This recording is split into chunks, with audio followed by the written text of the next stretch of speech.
Presidente Daniel Noboa decretó estado de excepción en 7 provincias del país por grave conmoción interna, en donde se ha registrado bloqueo de vías. Con 78 votos a favor, la Asamblea aprobó una resolución que respalda la decisión del gobierno de eliminar el subsidio al diésel. Durante la sesión se registraron incidentes con la bancada correísta. Presidente Daniel Noboa envió una nueva propuesta de pregunta de consulta popular a la Corte Constitucional para reducir el número de asambleístas. En lo internacional, Armada de Estados Unidos destruyó otra embarcación que transportaba droga proveniente de Venezuela. En los deportes, arrancó una nueva temporada de la Champions League. El ecuatoriano Piero Hincapié debutó con el Arsenal.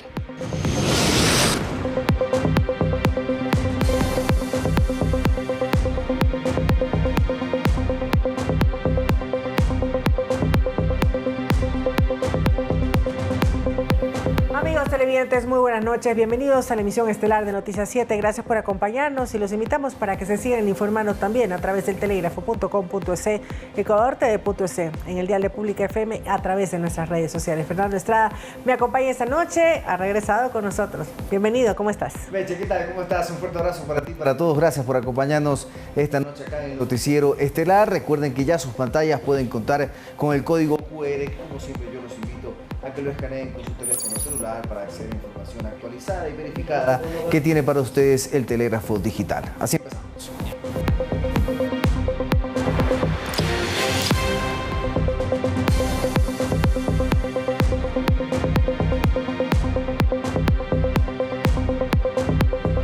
El presidente Daniel Noboa defendió la medida de eliminar el subsidio del diésel para canalizar esos recursos hacia otras áreas. Le contestó a los actores políticos que pretenderían desestabilizar el país. Escuchemos sus pronunciamientos efectuados durante la agenda que tuvo este martes en la provincia de El Oro. En su primera aparición pública luego de decretar la redistribución del subsidio del diésel, el presidente Daniel Noboa explicó los motivos para esta decisión. De esta forma, cerramos la llave también de un subsidio que beneficiaba a los traficantes de combustibles, afectaba también a la competitividad de nuestra gente y alimentaba las economías criminales. Desde la provincia de El Oro, el jefe de Estado reiteró que la eliminación del subsidio está acompañado de inversión para el sector social mediante bonos y compensaciones. Nosotros entendimos algo que los gobiernos del pasado no entendieron, que cualquier medida económica dura siempre tiene que proteger la afectación de los ciudadanos y siempre hay que darle alguna alternativa para que ellos puedan salir a mediano y a largo plazo. Sin embargo, en su intervención se refirió a la posibilidad de que actores políticos organicen protestas en contra del gobierno. Hoy algunos quieren generar disturbios, quieren molestar. A esas personas que querían molestar, lo primero que hice fue irme y pararme en su casa y decir, bueno, aquí estoy. Cualquier problema que tengan me lo pueden contar aquí. Nosotros jamás vamos a huir de ningún problema. El presidente y su gabinete ejecutivo cambiaron la sede de Quito a Latacunga, en la provincia de Cotopaxi, y les recordó a sus opositores que cuenta con el respaldo popular para estas medidas. Toda esa gente que ya perdió en las urnas y que ya perdió la confianza del pueblo, que quieren hacer relajo en todos lados, no tienen apoyo en sus manifestaciones, no tienen apoyo tampoco en todos los destrozos que quieren hacer, porque la gente quiere trabajar, quiere beneficios y quiere tener paz en sus barrios. El resto no les importa ni un poquito. Finalmente, el presidente cuestionó que existan grupos políticos que están en desacuerdo con la consulta popular que plantea y que los ecuatorianos se pronuncien en las urnas sobre cambios en el país. Lautaro Andrade Castro, Noticias 7. Y la devolución del impuesto al valor agregado es una de las compensaciones anunciadas por el gobierno tras la eliminación del subsidio al diésel. El gobierno ya destinó más de 130 millones para realizar los pagos que beneficiarán a más de 100.000 adultos mayores y personas con discapacidad. Revisemos.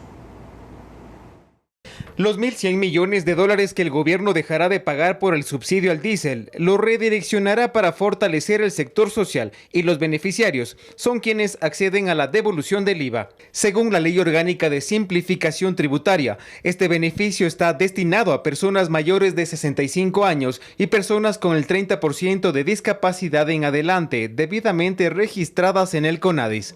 El monto máximo para la devolución, definido para este 2025, es el cálculo del 15% sobre 2 salarios básicos unificados, es decir, $141, y el proceso de solicitud se realiza en línea en la página web www.sri.gov.es.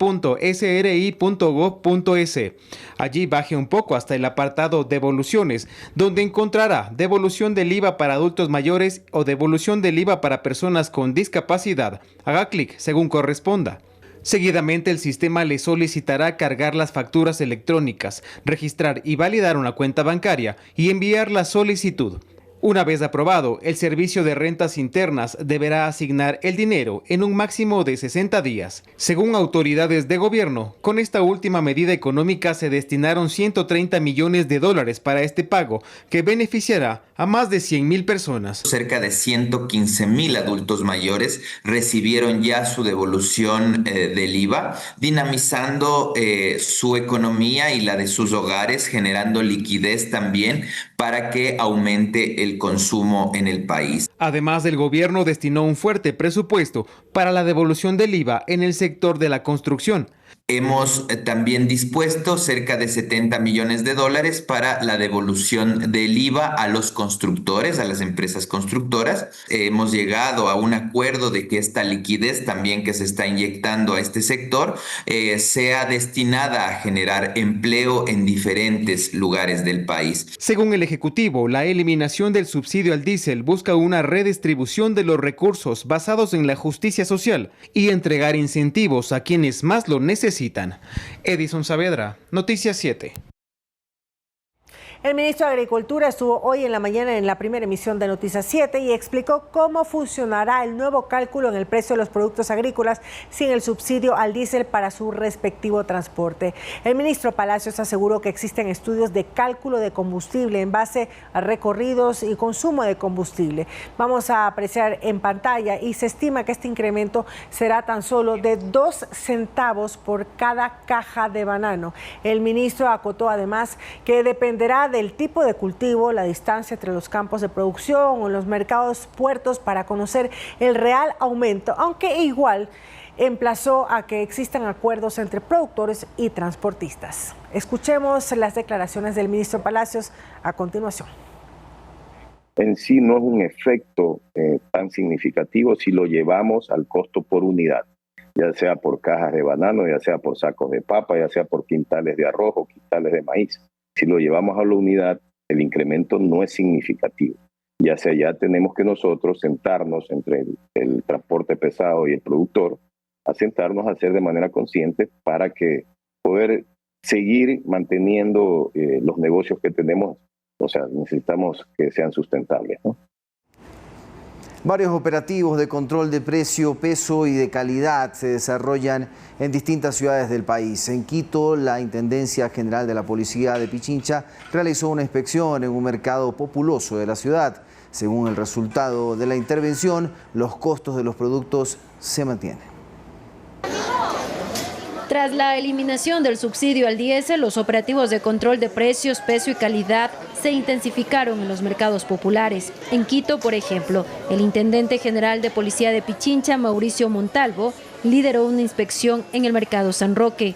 Y hemos verificado en algunos puestos de venta de alimentos y de carnes también, que no ha habido últimamente incremento de valores. Hasta el momento la mayoría de comerciantes están abastecidos con productos cuyos precios todavía no registran un incremento. ¿Qué ha pasado con los precios? ¿Se mantienen? No se mantienen.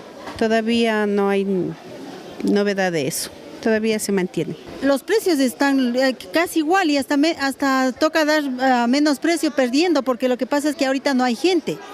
No obstante, en algunos puestos existen aumentos mínimos en los costos, principalmente del quintal de papa. La semana pasada costaba $30 y ahora se vende en 35. Que no hay mucho abastecimiento de papa por eso es lo que el valor aumenta, lo mismo en el maíz, lo mismo en otros productos, que justamente hay limitación del producto y sube el valor. Los comerciantes que suban los valores de los productos sin justificación serán sancionados con prisión preventiva entre 15 y 30 días, de acuerdo al artículo 31 del Código Orgánico Integral Penal. Anaís Estrada, Noticias 7.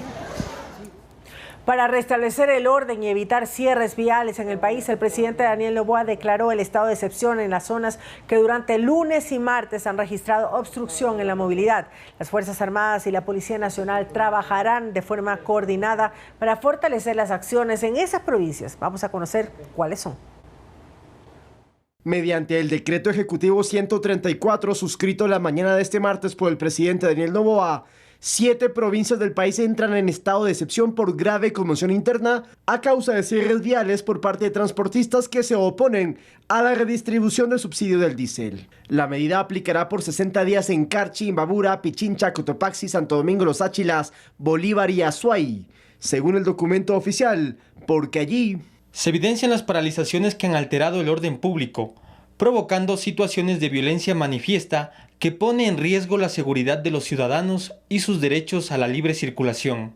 Esto principalmente en lugares como Tulcán, la Panamericana Sur u Oyacoto, donde la concentración de personas impedía el tránsito vehicular. Los ciudadanos de acá de San Miguel del Común proceden a cerrar la vía E35 a la altura del ingreso a San Miguel del Común.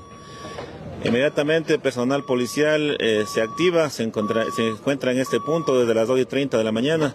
Se verbalizó de primera instancia con los señores dirigentes de acá de esta comuna. No quisieron hacen caso omiso a la situación de que abran la vía. Con el estado de excepción, la aglomeración en espacio público estará prohibida cuando se busque detener los servicios públicos. En tal sentido, las Fuerzas Armadas y la Policía Nacional quedan facultadas para impedir y desarticular reuniones en espacios públicos donde identifiquen amenazas. También se reforzarán las labores de control en estas provincias, con el trabajo coordinado del bloque de seguridad. Sin embargo, el estado de excepción no contempla toque de queda y sí permite el derecho a manifestarse, pero aclarando que siempre y cuando sea de forma pacífica y sin atentar contra los derechos del resto de la población. Gremios transportistas han aclarado que los cierres de vías son independientes y no responden a la postura de las federaciones, las cuales están en diálogo con el gobierno nacional. Lautaro Andrade Castro, Noticias 7. Y a propósito del cierre de vías, según el último reporte, 3 carreteras en las provincias de Pichincha y del Carchi tuvieron cierres este martes. En horas de la madrugada, comuneros de San José del Común, en Oyacoto, al norte de Quito, colocaron piedras en la autopista panamericana para impedir el paso vehicular. La Policía Nacional llegó al lugar para solicitarles la reapertura del paso, lo cual en algunas horas de poder verbalizar y negociar, se logró restablecer el tránsito por completo. Desde la Policía Nacional descartaron que hubiese enfrentamientos con los comuneros. Escuchemos. La Policía Nacional intervenió en este sector en vista de que los moradores habían realizado actividades que ha provocado el cierre de la vía, como son tirar escombros sobre la misma. La Policía Nacional ha venido, ha restablecido el orden en este momento, no existe ninguna novedad, no ha sido necesario el uso de la fuerza. Y con este momento estamos habilitando la vía, está la maquinaria que se ha coordinado, está retirando los escombros y ya la vía va a estar habilitada en su normalidad, sin ningún efecto de confrontación con la comunidad y ha dado las advertencias el objetivo esperado, que es evitar los problemas. La decisión del Ejecutivo de eliminar el subsidio al diésel fue analizada en el Pleno de la Asamblea Nacional. Con 78 votos, el Parlamento aprobó una resolución que respalda esta decisión adoptada desde Carondelet. Dos legisladores, Juan Pablo Molina de la Revolución Ciudadana y Esteban Torres de ADN, presentaron una moción para que se incluya en el orden del día de la sesión plenaria de este martes el análisis y debate de la decisión del Ejecutivo de eliminar el subsidio al diésel.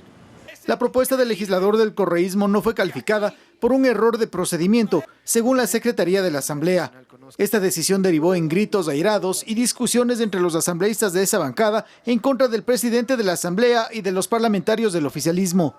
Minutos después, con 77 votos, se aprobó la moción de Esteban Torres, quien ya en el debate explicó la razón del por qué este subsidio es a la larga contraproducente para garantizar bienestar económico para las próximas generaciones. El 54% de lo que gastamos en bienestar social se va a subsidios. El 65% de lo que gastamos en subsidios es lo que se va a defensa. Annie Muñoz, asambleísta de la Revolución Ciudadana, expuso que la decisión del Ejecutivo sobre el diésel no responde, por ejemplo, a la realidad de los agricultores o de quienes usan este combustible para sus actividades productivas. ¿Cómo vamos a mantener prendidos 5 días a la semana las bombas de riego? Los artesanos me preguntaban, ¿cómo van a encender los hornos?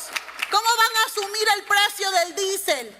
Tendré que transferírselo al pan, me dijeron. El parlamentario socialcristiano Otto Vera consideró mejor una solución mixta respecto al manejo del subsidio. Está bien que se eliminen el subsidio de los combustibles, pero se mantenga de forma focalizada para aquellos quienes sí van a recibir el golpe. Desde la visión del oficialismo, este reajuste al costo del galón de diésel se orienta como estrategia para controlar a aquellos sectores que nutren sus economías con actividades ilícitas. Que se han ido a manos de la minería ilegal, de los traficantes de combustibles y además de todos aquellos vinculados al narcotráfico.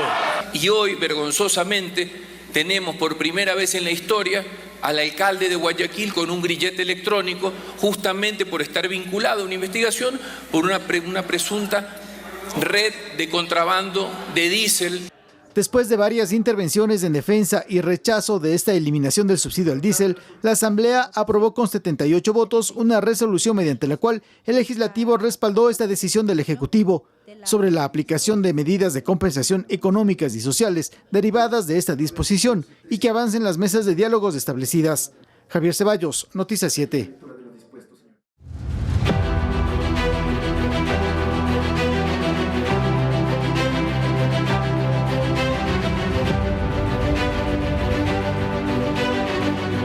Y sobre este tema, hace pocos instantes el presidente de la República, Daniel Noboa, remitió nuevamente a la Corte Constitucional la pregunta sobre su propuesta de reducción de asambleístas. El jefe de Estado señala: ¿está usted de acuerdo en reducir el número de asambleístas y que se los elija de acuerdo a los siguientes criterios?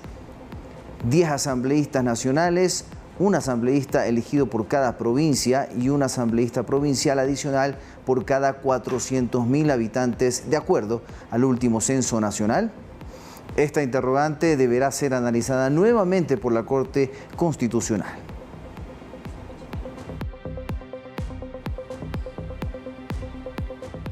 Si bien la Corte Constitucional analiza las nuevas preguntas enviadas por el presidente Noboa, los magistrados ya emitieron su dictamen favorable en 3 interrogantes previamente enviadas y que serán planteadas a la ciudadanía en la consulta popular. Se trata de la propuesta para implementar un régimen de contratación por horas en el sector turístico, donde los magistrados mencionaron que no transgrede los derechos de los trabajadores.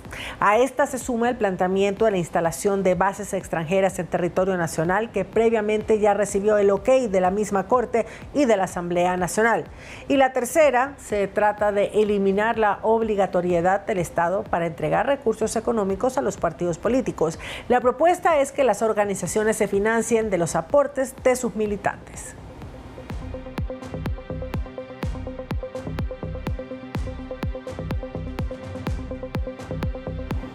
Y en la Asamblea Nacional hubo reacciones sobre la decisión de la Corte Constitucional sobre 3 preguntas de la próxima consulta popular.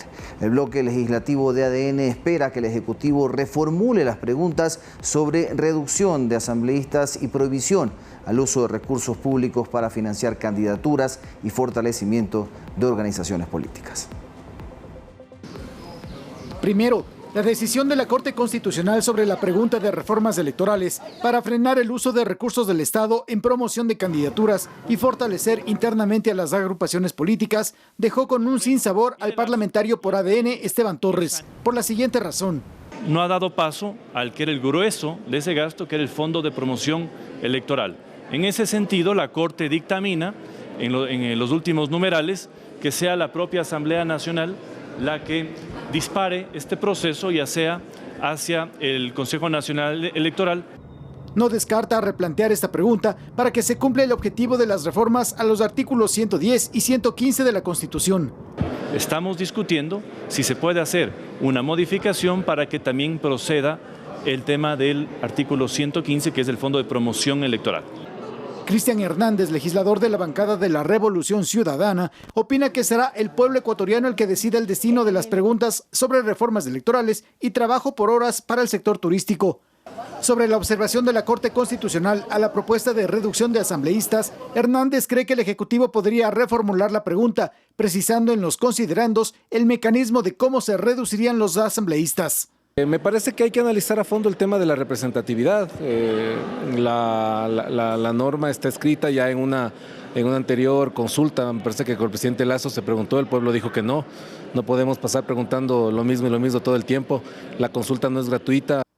Decisión de la Corte Constitucional que no estuvo exenta de cuestionamientos sobre posturas políticas del organismo por sobre razonamientos jurídicos y constitucionales. No pueden tener dos criterios encontrados sobre un mismo punto de derecho, pero en el Ecuador, lastimosamente, como la Corte Constitucional es una corte celestial que hace lo que le da la gana y no responde a nadie, pues bueno, ahí tenemos 4 o 5 jueces militantes que están haciendo lo que les da la gana y no responden absolutamente a nadie. Por ahora no se conoce la postura de Carondelet sobre estas observaciones formuladas por la Corte Constitucional a estas interrogantes que irían en la próxima consulta popular. Javier Ceballos, Noticias 7. El conjuez Ovalo Hernández de la Corte Nacional de Justicia reinstaló la audiencia preparatoria de juicio en el caso Sinohydro, un proceso judicial que se sigue en contra del expresidente Lenín Moreno y otras 23 personas por el presunto delito de cohecho por alrededor de $76 millones. En su segundo día de la audiencia preparatoria de juicio en el caso Sinohydro, el conjuez Ovalo Hernández desechó los pedidos de nulidad presentados por los procesados y declaró válido lo actuado por Fiscalía en una investigación por un presunto cohecho en contra de 24 involucrados.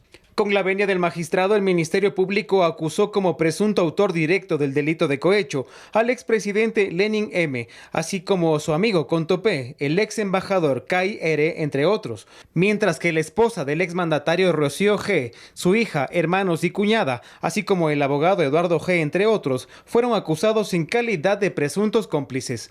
El fiscal general del Estado, Wilson Toainga, expuso ante el juez la teoría del caso y mencionó que entre el 2010 y 2018 habría existido una red de presunta corrupción que habría recibido $76 millones en sobornos de parte de la empresa china Sinohydro para adjudicarse la construcción de la hidroeléctrica Coca-Cola Sinclair. Según el desglose presentado por Fiscalía, el exmandatario y su esposa habrían recibido $547,000 de sobornos, su hija $52,000, su hermano Edwin M. $387,000, Guillermo M. $10,000 y su cuñada Marta G. $15,000. En total el monto ascendería a casi $1 millón. Según una carta enviada por el expresidente, esto sería una retaliación del correísmo y de sus aliados del socialismo del siglo XXI. Otro procesado como presunto autor directo es Contopé, amigo cercano del expresidente. Él es gerente y principal accionista de la empresa Recorsa, en cuya cuenta bancaria habría llegado el 99.3% de la coima según Fiscalía.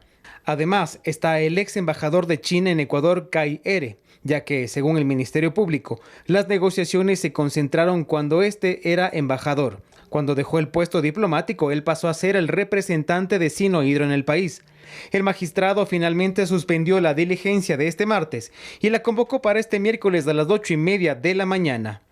Edison Saavedra, Noticias 7. En redes sociales, el presidente colombiano Gustavo Petro publicó que se le otorgará la nacionalidad colombiana al ex vicepresidente Jorge Glass, sentenciado por 3 casos de corrupción. Sin embargo, el mandatario eliminó el anuncio horas después.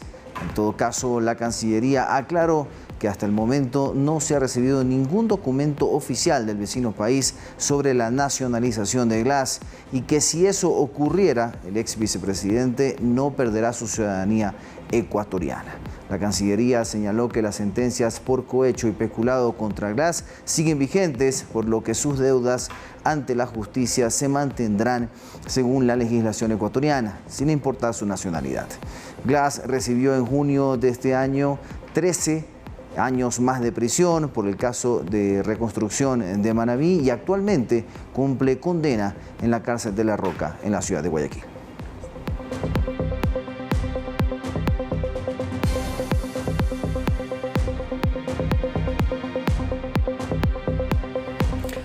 Amigos, un momento, una pausa. Al regresar les contamos que la vicepresidenta María José Pinto ya despacha desde Otavalo, en la provincia de Imbabura. Los detalles enseguida.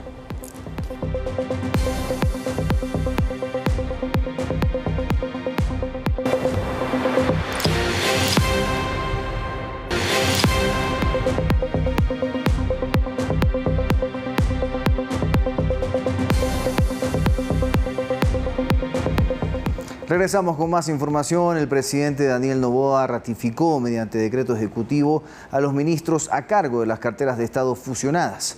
Con este paso se avanza dentro del plan de eficiencia del Estado, que disminuyó de 20 a 14 los ministerios en el Ecuador y que reagrupó las funciones de algunos de ellos. Luis Alberto Jaramillo quedó al frente del de Producción, Comercio Exterior e Inversiones. Alegría Crespo, del de Educación. En Deporte y Cultura, Danilo Palacios, del de Agricultura, Ganadería y Pesca. Inés Manzano, del de Ambiente y Energía. Roberto Luque, en este caso de Infraestructura y de Transporte. Zaida Rovira, en el de Gobierno. Y Harold Burbano, en el de Desarrollo Humano.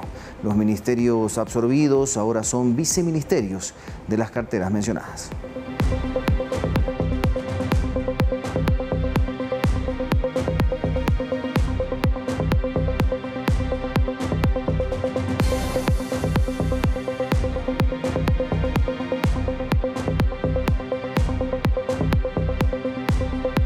Les contamos que la vicepresidenta María José Pinto ya despacha desde Otavalo, en la provincia de Imbabura, como lo dispuso el presidente Daniel Noboa. La segunda mandataria visitó la parroquia de San José de Quichinche para compartir con niños y niñas de una unidad educativa y enfatizar en la importancia de una correcta nutrición para evitar enfermedades. También participó en la entrega de un dispensario de salud repotenciado con un costo de $18,000 que beneficiará a 1,000 habitantes de la parroquia de San Pablo del Lago. Pinto agregó que su agenda está centrada en la infancia del país, por lo que en Imbabura continuarán con la identificación y respuesta ante necesidades, así como auditorías para conocer si las acciones que se anuncian se continúan realizando. Podamos estar por aquí todos los días en la provincia trabajando por ustedes, y este es un ejemplo. Y trabajando en conjunto, que tenemos que resolver los problemas. Que tenemos que resolver los problemas no solo de esta comunidad, sino de todas las comunidades del país. Y por eso estoy con ustedes, porque eso es lo que estamos haciendo. Cambiando el país desde el territorio, para que ninguna familia se quede atrás. Y así seguiremos trabajando. Este martes el presidente Daniel Noboa realizó varias actividades en la provincia del Oro. En el cantón Piñas, el primer mandatario anunció oficialmente el inicio de la construcción del sistema de alcantarillado sanitario, que incluye un colector principal y una moderna planta de tratamiento de aguas residuales. Esta obra beneficiará a más de 24,000 personas de la localidad. También entregó la remodelación de un coliseo y un gimnasio en la ciudad de Machala, con una inversión que supera los $400,000 y que beneficiará a más de 16,000 estudiantes de la Universidad Técnica de Machala. En esta misma ciudad, el jefe de Estado impulsó el inicio de los trabajos de ampliación y mejoramiento de la vía La Primavera, con una longitud de 10.25 kilómetros, la misma que abrirá un espacio para el comercio y el turismo. Esta obra beneficia directamente a 365,000 habitantes de Machala, El Guabo y cantones aledaños.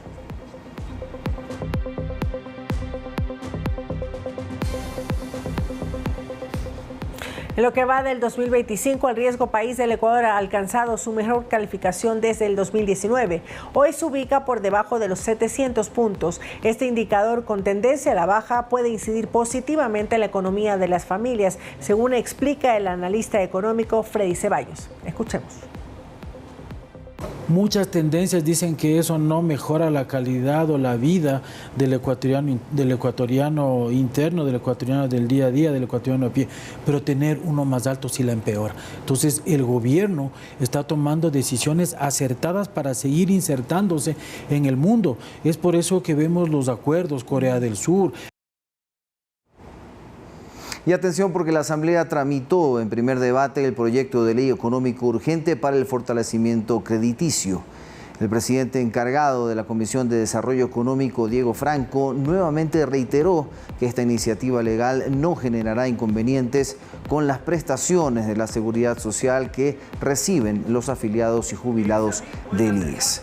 Aclaró que se busca otorgar herramientas financieras al BIES para generar recursos con activos u fideicomisos improductivos. Da mucha lástima y me atrevo a decir que es hasta peligroso siempre hablar de privatización. Lo hicieron en las previas económicas urgentes. Decían que íbamos a privatizar la seguridad de los ecuatorianos, que íbamos a privatizar las fundaciones, que íamos a privatizar las áreas protegidas y ahora dicen que vamos a privatizar la seguridad social. Entiendan que el recurso y el dinero de los jubilados y los afiliados es intocable. Ustedes saben que los fideicomisos inmobiliarios que maneja el BIES son alrededor de 13 y los 13 están abandonados por todo el país. Hay más de 110 millones de dólares que se les mintió en su momento a los afiliados, a los jubilados, y se les decía que se les dieron básicamente pajaritos en el aire diciendo que esos proyectos iban a ser soluciones de viviendas, y la realidad es que están abandonados. La idea es que el BIES tenga las herramientas suficientes para poder o liquidarlos o reactivarlos, los que se puedan reactivar, y los que se tengan que liquidar, pues se tienen que liquidar. Las ventas crecieron en Ecuador. Según informó el SRI, hasta julio de este año se registró un incremento del 7,4% en transacciones. Veamos a continuación las cifras positivas que impulsan el crecimiento de la economía nacional, de acuerdo a los datos reportados por la entidad tributaria. Entre enero y julio de 2025, el monto total de ventas en Ecuador alcanzó los 144.711 millones de dólares. Esto representa un crecimiento del 7,4% en comparación con el mismo periodo de 2024, cuando se registraron 134.755 millones. Así lo informó el Servicio de Rentas Internas en un comunicado de prensa. Además, la entidad tributaria detalló los principales sectores que han sido motores del crecimiento, de acuerdo con los siguientes datos.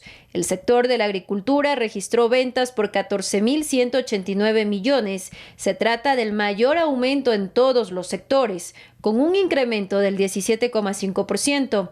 El sector del comercio alcanzó 56.674 millones en transacciones, pero el incremento significó un 8,8%. Le sigue el sector de manufactura, que generó 21.266 millones de dólares, es decir, 8,6% de crecimiento. Esto evidencia una recuperación sostenida de la industria. Por último, el sector del turismo logró 2.026 millones en ventas, lo que representa un aumento de 7,3%. Este incremento en la actividad económica permitió además una elevación en la recaudación de impuestos. Hasta agosto de 2025, el SRI recaudó 14.314 millones. Esto significó 401 millones más en comparación con el mismo periodo de 2024. Estas cifras positivas, según la entidad tributaria, muestran señales de dinamismo en la economía ecuatoriana. Anaís Estrada, Noticias 7.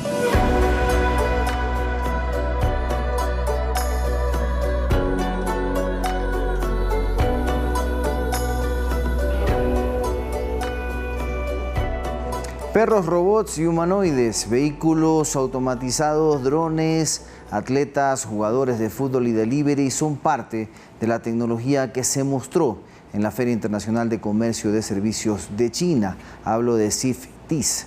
Participaron más de 2.000 empresas. Valeria Heredia presenció una pelea incluso de robots, fútbol, drones y mucho más. Veamos. Lo dieron todo en el ring. Golpes, giros y hasta empujones fueron parte de la pelea de robots que se presenció en la feria conocida como CIFTIS, que se realizó este fin de semana en Beijing. Bajo el lema Abrazar tecnologías inteligentes, impulsar el comercio de servicios, las empresas presentaron sus logros tecnológicos, entre ellas perros robot, vehículos automatizados, drones, robots humanoides, atletas, jugadores de fútbol y repartidores de mercancía. En esta edición del CIFTIS participaron 2.000 empresas, incluidas servicios culturales, turísticos, deportivos, salud y entrega de paquetes. En la feria también estuvieron presentes representantes de países latinoamericanos que resaltaron la cooperación y los avances tecnológicos. China es el segundo mayor país del mundo en comercio de servicios. En 2024 alcanzó un volumen de importación y exportación de servicios superior a 1.5 billones de dólares, registrando un crecimiento interanual de 14.4%. Valeria Heredia, Ecuador TV. Las ventas de productos a través de transmisiones en vivo en redes sociales han revolucionado el mercado en China. Plataformas como Douyin, conocido como TikTok chino, o Taobao Live son usadas por los vendedores para ofrecer sus productos. Nuestra compañera Valeria Heredia recorrió las instalaciones de Big Carp, una empresa que tiene esta dinámica en ventas. Veamos. Lo único que se necesita es un celular, internet y mucha labia para vender sus productos. Hace aproximadamente 12 años en China se inició la venta de productos a través de transmisiones en vivo en redes sociales. Sin embargo, el boom se dio a partir de la pandemia de 2019, llegando a 2024 con más de 833 millones de usuarios conectados en transmisiones en vivo y 597 millones de usuarios de e-commerce. Las plataformas líderes son Douyin, conocido como el TikTok chino, y Taobao Live. En Jiangsu, en la costa este de China, está la empresa Big Carp, que cuenta con alrededor de 80 vendedores que promocionan productos, entre ellos portacomidas, peluches, espejos, maquillaje e incluso comida preparada. La acogida de este tipo de ventas es masiva, porque los precios son bajos. Además, es una opción para que los comerciantes cuenten con una plataforma de venta tecnológica, masiva e innovadora. Valeria Heredia, Ecuador TV.